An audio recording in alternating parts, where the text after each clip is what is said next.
Assalomu alaykum barchaga, hurmatli ustozlar, o'quvchilar, o'rganuvchilar. O'tgan darsimizda va'da qilganimiz kabi bu darsimizda ham chiziqli tengsizliklar sistemasini aytilmagan narsalarni aytib, yaxshi tushuntirib, sizlarga sodda, aniq, tiniq qilib yetkazishga harakat qilamiz. Undan oldin har dars aytganimiz kabi unutmang, inson zaif qilib yaratilgan, ya'ni inson shoshqaloq va unutuvchi.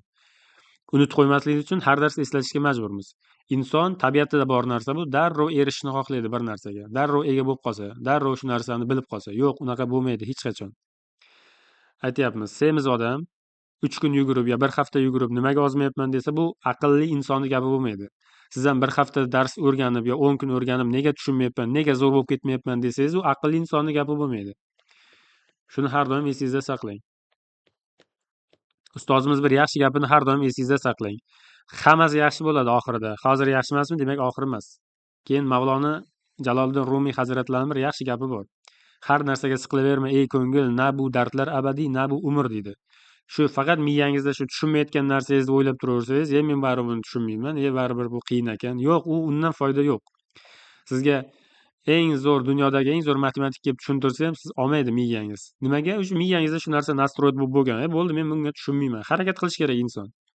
Tushunaman deb harakat qilish kerak. Siz bir qadam tashlasangiz, sizga u ustozlar 2 qadam tashlaydi.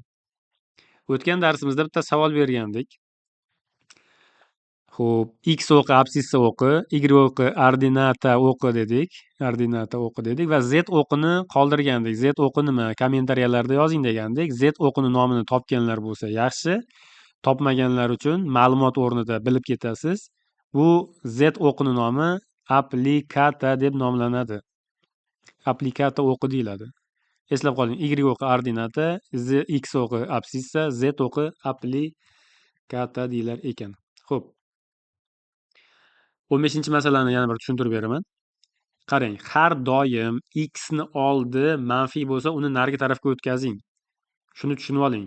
Har qanaqa holatda x ni oldi manfiy bo'lsa, uni narigi tarafga oshirib o'tkazing. -2x katta -26 mi? Bo'ldi. Birinchi o'zi -2x mayli, qisqartir, keyin qisqartirsak ham bo'laveradi. Demak, -2x ni bu yoqqa +2x qilib o'tkazaman. Bu -26 ni bu yoqqa +26 qilib o'tkazaman. Natija nima bo'ladi? 26 katta 2x. Mana qarang, yaxshiroq holatga keldi. Minuslar yo'qoldi, ya'ni. Mayli, sonni oldidagi minus yo'qolmasa ham, x oldidagi minus yo'qolishi kerak bizga. Agar hozir mana shu masala -2x katta 26 bo'lgan taqdirda ham 26 ni bu tarafga o'tkazardik -26 qilib, 2x ni bu tarafga o'tkazardik +2x qilib. Mana shunday qilib keyin ishlardik. Keyin masalani ishlashga o'tlar. Bizda hozir mana bunaqa holat bo'ldi. 13 ko'paytirilgan 2 deyman 26 ni, 2 ko'paygan x. Mana ikkilardan voz kechamiz, javob berib yuboramiz. Bor uyingga deb. 13 katta x. Ya'ni x 13 dan katta ekan. Bu birinchi holat. Mana birinchisidan yechim oldik. Qarang, bunaqa masalalarda birinchisini ishladingiz degani bu 50% ni ishladingiz degani. Ikkinchisiga o'tamiz endi. Mana bu -3 ni bu yoqqa bilasiz, plus qilib o'tkazamiz. X katta 1 ga 3 qo'shilyapti, x katta 4 dan bo'lyapti. Ana endi ikkalasini bitta oraliqqa birlashtiramiz. Bu 0 desak, 4 mana bu yerda. Mana bunaqa chiziqchasi bo'lmagani uchun, tengi bo'lmagani uchun yumaloq bo'ladi, orasi ochiq bo'ladi. 4 dan katta deyapti. Katta desa o'ngga qarab ketadi dedik. Xo'p, bu yerdachi? Nima dedi? 13 dan katta dedi x ni. Uzr, kechirasiz. Mana bu yerda tengsizlik bu o'zgartiryapmiz mana bu yerda ishorasini. Bu tomonga qarab turuvdi, bu yerda o'zgartiryapmiz. To'g'rilab qo'yamiz, qarang. Mana bu o'zi bu tomonga qarab turuvdi. Mana, qarang. Bu yerda xato qilib o'zgartiryapmiz. Bu demak bu tomonga qarab turuvdi. Mana bu ham bu tomonga qarab turadi. Demak, natijada x 13 dan kichkina degan narsa bo'ladi. 13 dan kichkina degan, demak kichkina desa tushundingiz, chapga qarab ketadi dedik. Mana shunaqa texnik nosozliklar ham bo'lib turadi. Bitta kitobning orqasida o'qib qoluvdim. Test kitobda. Kitobda oxirida javoblari bo'ladi-ku, bunday deb yozib qo'yganda, rosa yaxshi gap shu. Javoblarda kamchilik bo'lsa, uzr so'raymiz. Xato qilishga haqqimiz bor. Har qalay insonmiz deb yozib qo'ydi. U bilasiz, xato qiladi inson baribir. To'g'ri tushunasiz. Qarang, bitta YouTube'dami, Instagram'dami qanaqadir bir videoni ko'rasizda, "Voh, zo'r video ekan, zo'r kontent ekan, zo'r ishlabdi" deysiz. U necha martalab uni qayta-qayta olib, xato joylarini yana qaytadan olib, montaj qilib, kesib, chatib, muzikalarni berib, shpaklevkalarni tortib, gul qog'ozlarni berib, tagalarni yopishtirib sizga taqdim qiladida u yerda. Biz hozir to'g'ridan to'g'ri, ya'ni jonli efirdagidek kabi biz dars o'tib ketyapmiz. Buni hech qanaqa montajsiz shunday yuklanadi bu. Montaj qilishga vaqt ham yo'q. Biz to'g'ridan to'g'ri hozir xuddi jonli efirdagidek dars ketyapti bu yerda. Shuning uchun ba'zi bir kamchiliklar bo'lsa, u tabiiy holat. Tushundingizda? Eng zo'r sizga yoqqan video, bez aksent, bez zo'r gapirgan, bez xato gapirgan video ham necha bir qo'ldan o'tib, necha bir mobilograflar ularni ya'ni quloq boshini tortib, keyin sizga chiqarib ko'rsatadi. Xatolarni kesib, hamma narsasini to'g'rilab. Shuning uchun bunaqa kamchiliklarga u hech qanday nima deydi? E'tibor bermaymiz. Bu tabiiy holat. Demak, masalamizni qarang. Eng kichik butun yechimlar yig'indisini toping dedi. Tengsizliklar sistemasining eng katta va eng kichik butun yechimlar yig'indisi. Qarang. Birinchi o'zini yozaylik. X tegishli bo'ladi bunda hozir 4 dan 13 gacha bo'ladi. Ikkalasi ham yumaloq qavs. Nega? Chunki ochiq oraliq. Nega ochiq oraliq bo'ldi? Chunki mana bu tengsizlikda tagida mana bunaqa chiziqchasi yo'q. Tushundingizmi? Bir-biriga bog'liqda hammasi. Yoy qavs bo'ldi. Qaytaraman. Yoy qavs bo'ldi. Nega? Oraliq ochiq. Mana bunaqa bo'yalmagan, ochiq. Nega ochiq oraliq bo'ldi? Chunki mana bu tengsizlikda tagida mana bunaqa chiziqchasi yo'q. Sabab shunda. Bu yoy qavs degani nima degani? 4 kirmaydi, 4 dan boshlab nargisi boshlanadi degani. Bu 13 kirmaydi, 13 gacha bo'lgan sonlar kiradi. Ya'ni 5 dan boshlanadi. 6, 7 va hokazo 12 gacha boradi degani. 5 mana kiradi, 12 ham kiradi, lekin 4 bilan 13 ni o'zi kirmaydi. Yumaloq qavs bo'lsa. 4 burchak qavs bo'lganda edi mana. 4 13 4 burchak qavs. 4 ham kiradi, 13 ham kiradi. 4 dan boshlanadi, 13 da kelib tugaydi deysiz. Buchi yo'q, 5 dan boshlanadi, 12 da tugaydi deysiz. Endi bilmadim, bundan oson, bundan bir sodda tushuntirish yo'q menimcha. Shunda ham tushunmasak endi bilmadim. Bunaqa tushuntirganda tushunmaslikni o'zi bir mahorat deb maqtanib qo'yaymi? Yaxshi.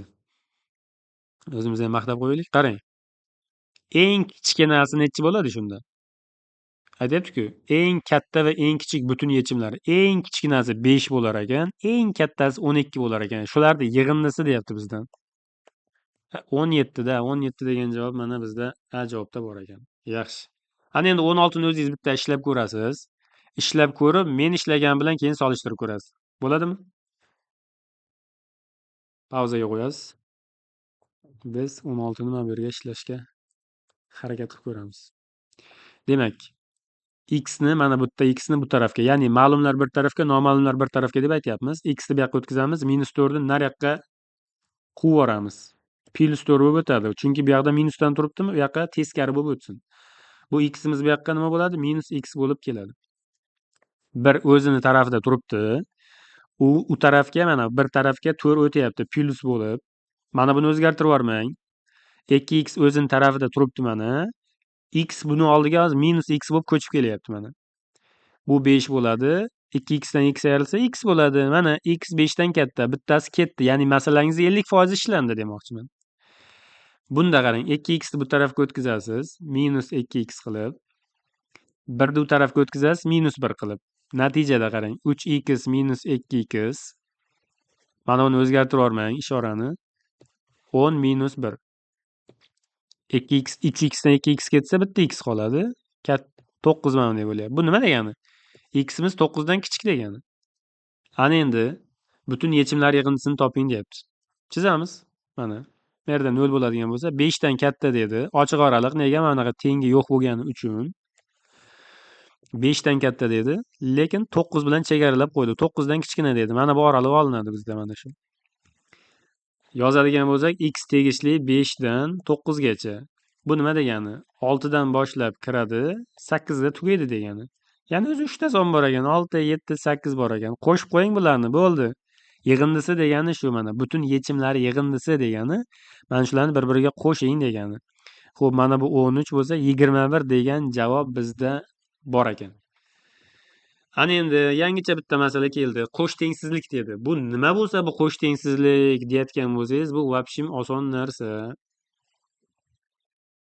Juda oson narsa mayli, a? O'zimiz tilda gapiraylik. Qo'sh tengsizlik demak qarang. Boyagi mana bu narsani bitta qilib bergan holatida buni ajratamiz qarang.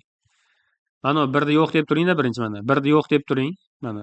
Nima bo'ladi? Mana oson, to'g'rimi? Mana oson. -3 katta 2 5x. Bo'ldi, bitta tengsizlik bu. Endi qarang. Ikkinchi safar mana bunday qilasiz. O'zi. Ikkinchi safar mana -3 yo'q deb turasiz endi mana. Tengsizligi bilan birga yo'q deb turing. Общем yo'q deb turing mana. Qarang nima qolyapti? Bu qolyapti. 2 5x yana 1 dan bo'lyapti. Tushundingizmi? Bir safar uni yo'q deb turasiz. Bir safar buni yo'q deb turasiz mana. Bir safar mana 1 ni tengsizligi bilan birga yo'q deb turdingiz mana. Mana u qoldi. Bir safar u qoldi. Qo'sh tengsizlik demak juda oson narsa ekan. Bo'ldi, endi bunga qaramaysiz. Bundan biz mana uni ajratib oldik. Endi buni ishlaymiz, qarang. Yana boya aytganimdek, x oldi manfiy bo'lib qolsa, uni narigi tarafga o'tkazishimiz shart, zarur, darkor deydi-ku. O'tkazadigan bo'lsak 5x musbat bo'lib o'tadi bu tarafga. Bu -3 ni bu tarafga quvib yuboramiz. 2 plus 3. 5x 5 bo'lyapti. 5 bilan 5 qisqaradi. Qanday qisqaradi deganlar diqqatiga, mana bu 5 bu yoqda ko'paytma bo'lib turibdi-ku. Bu yoqqa bo'linma bo'lib tushadi. 5 ni tagiga bo'linma bo'lib tushadi. Shunda x kichkina 1 dan degan natija chiqib qolyapti. X 1 dan kichkina. Bu 50% ishlandi masalan. Hali pastini ham ishlashimiz kerak. Bu ham minus bo'lib turibdi. Narigi tomonga uyingga bor deymizda, narigi tarafga o'tkazib yuboramiz. 2. Buni esa bu tomonga bu yoqqa kel deymiz. -1 qilib o'tkazamiz. Bu tarafga oshib o'tyapti-ku chunki. 2 -1 shart emas mayli. Mana buni o'zgartirib yubormang, e'tiborli bo'ling. Boya menga o'xshab xato qilib, chalg'ib mana bunday qilib yubormang.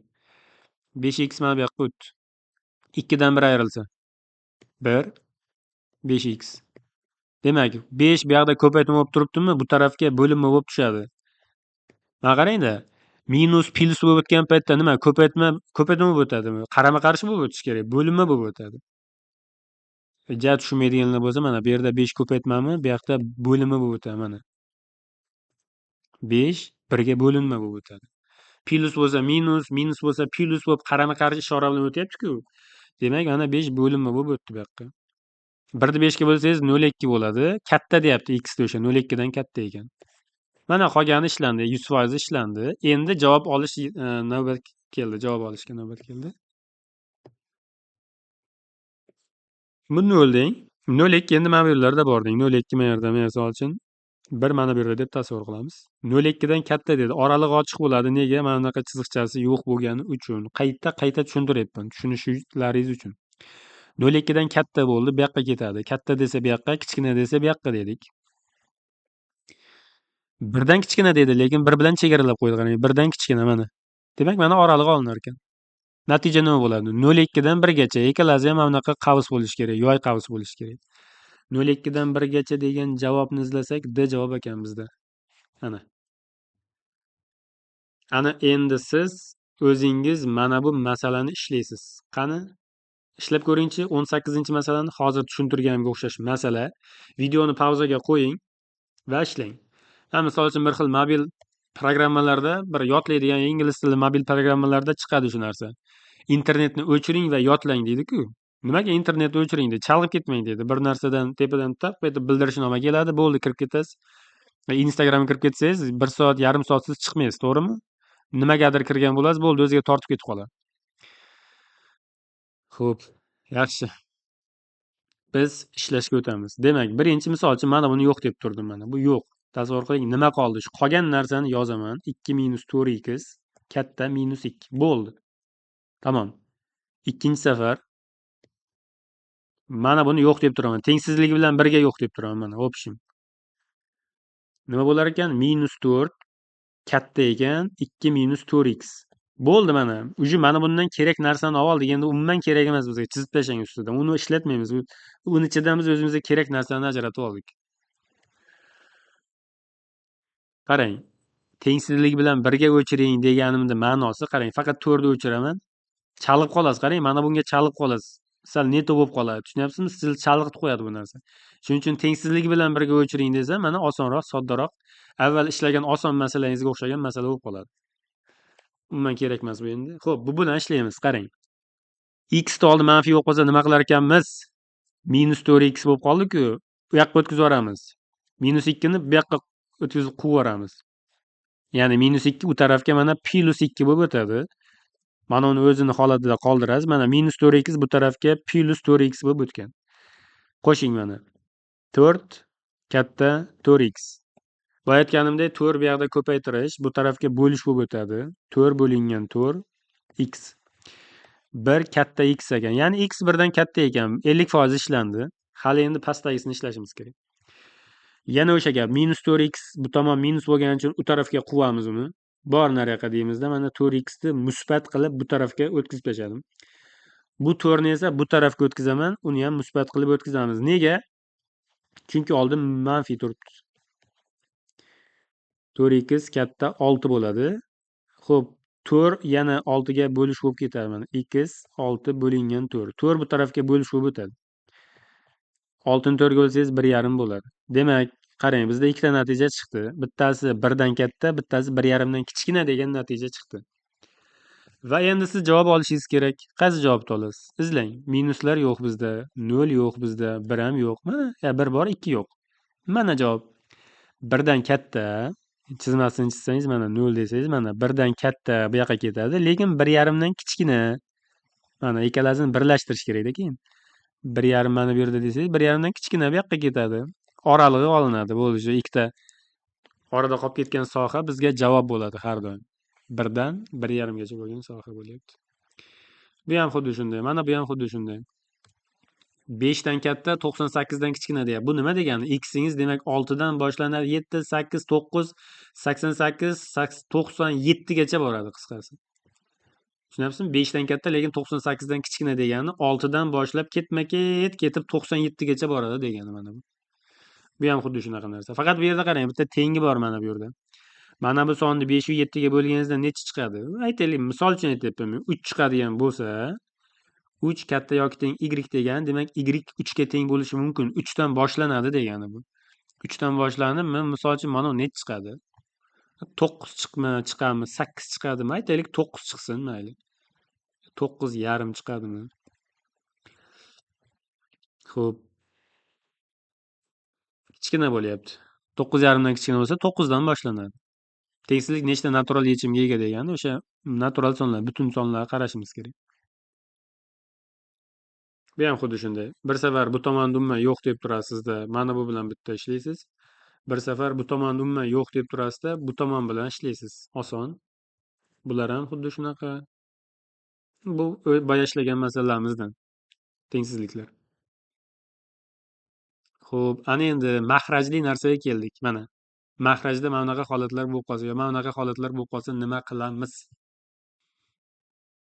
Bu masalalarni tushunishdan oldin, misol uchun mana qarang, y teng 3 taqsim x minus 2 degan bir funksiyani qaraylik.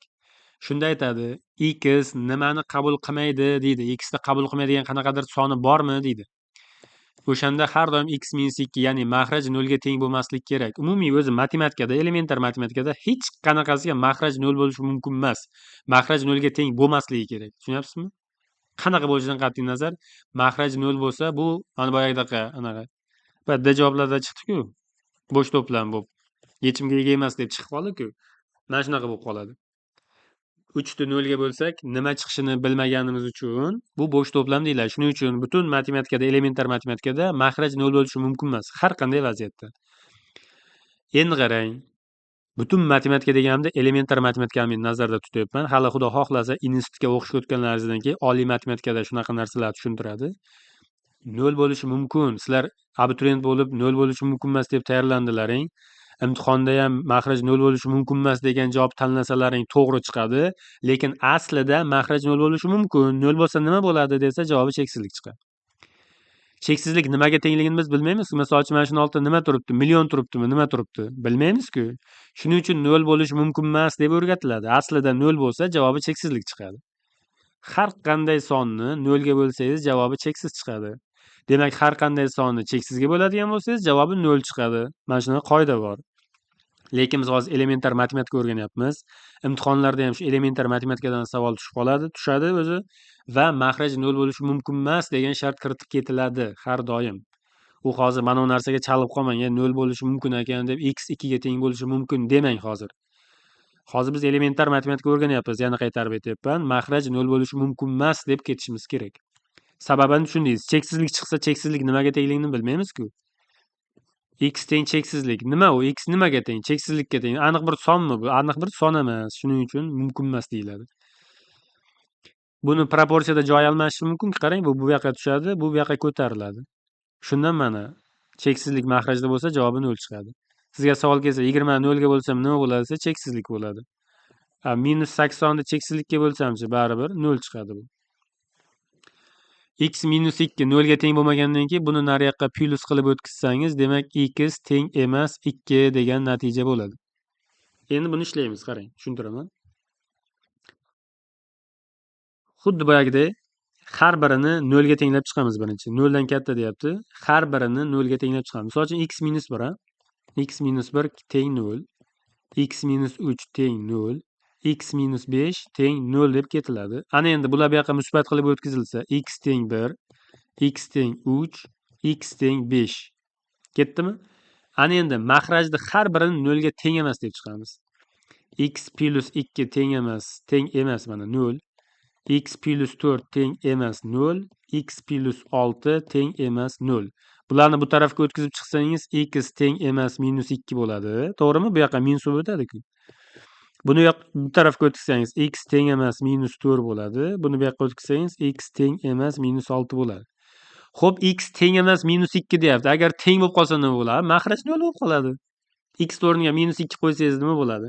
-2 plus 2. Natija 0-ku. Maxraj 0 bo'lib qoladi. Mana shuni o'rnida 0 paydo bo'lib qoladi. Maxrajda hech qaysi 0 bo'lishi mumkin emas deb o'rgatyapmiz. Demak, ana endi bularni oraliqqa qo'yamiz. Har birini sonli oraliqqa joylashtiramiz boyagi.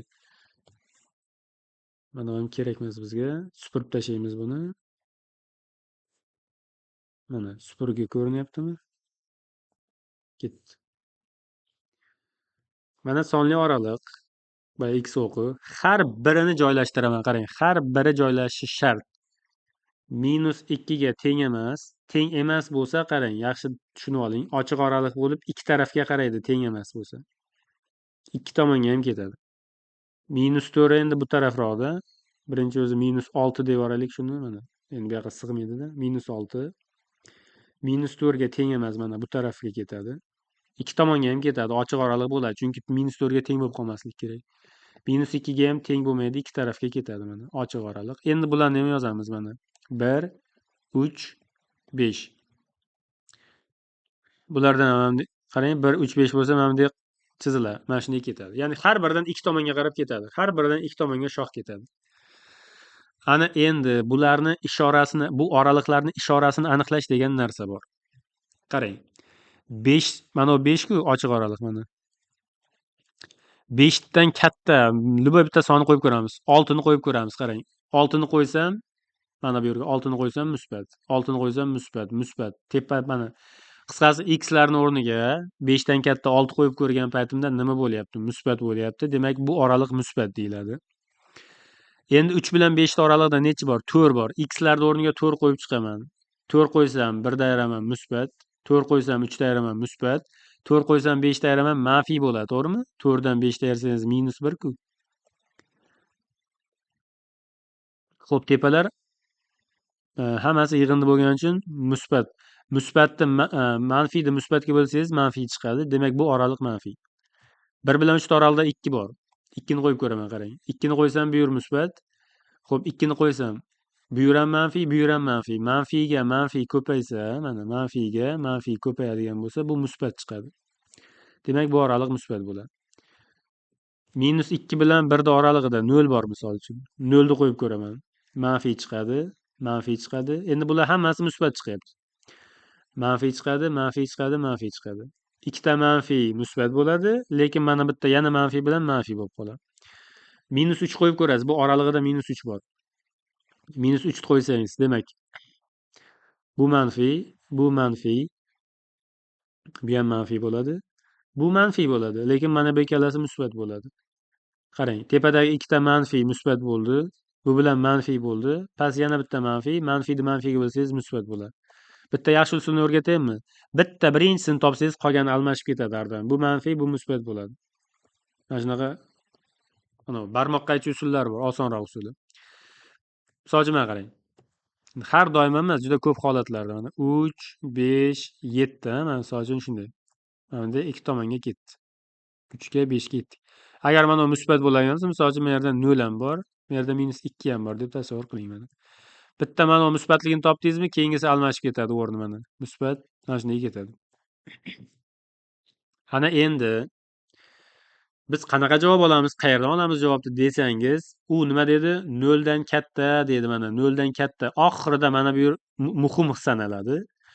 0 dan katta degan, demak, musbat oraliqlarda olishingiz kerak degani. Musbat oraliqlar, qarang, bu tarafda minus cheksizlik bor. X tegishli bo'lar ekan, demak, minus cheksizlikdan -6 gacha birlashma manfiy oraliqlarni tashlab ketasiz. Endi yana musbat oraliqqa o'tamiz. -4 dan -2 gacha mana yana birlashma, mana shunday ketaveradi uzun bo'lib. Bu musbat oraliqda olishimiz kerak. 1 dan 3 gacha birlashma va oxirgisi 5 dan plus cheksizlikgacha. Bu tomoni plus cheksizlik ketadi. Agar mana shu tengsizligimiz mana bunaqa kichkina 0 bo'lganda-chi, endi manfiy oraliqlarda olardik. Qanaqa bo'ladi u manfiy oraliqlar desangiz mana.